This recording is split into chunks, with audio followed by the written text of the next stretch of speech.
ตึกปลาพี่น้องเขาสิไปเบิ่งเขาบ่หายก็หรอกแต่ว่าเขาสิเรียนไปเบิ่งซื่อ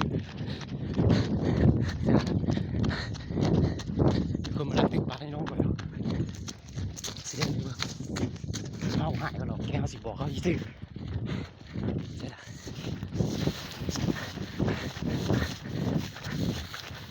น้ำกระเป๋าไปเฮียน้ำกระเป๋าใช่ละไปใช่ละ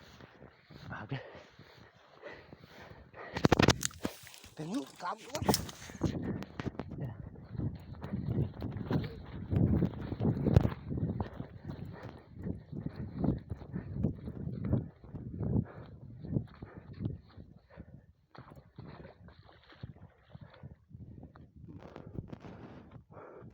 ตึกเบ็ดเบาๆอย่า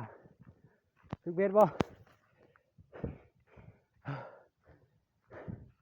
มันบ่ได้ตีปลาข่อยปล่อยตึกบ่ได้เลยพอปลาข่อยมันปล่อยเนาะก็ตึกนี่บ่ว่าหรอก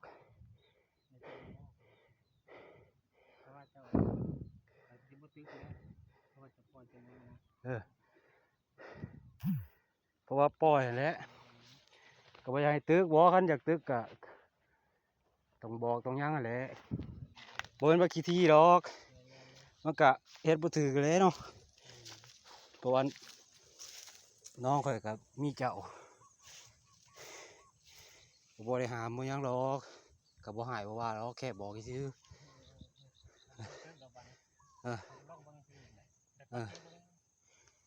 บ่ว่าหรอกมีแต่ว่าบอกเตือนนั่นแหละเนาะข่อยเอ๊ะใจโอ้ไปนั่งตอนแรกคิดว่าคนมาหาหน่อไม้เรามีแต่ว่าเตือนนั่นแหละ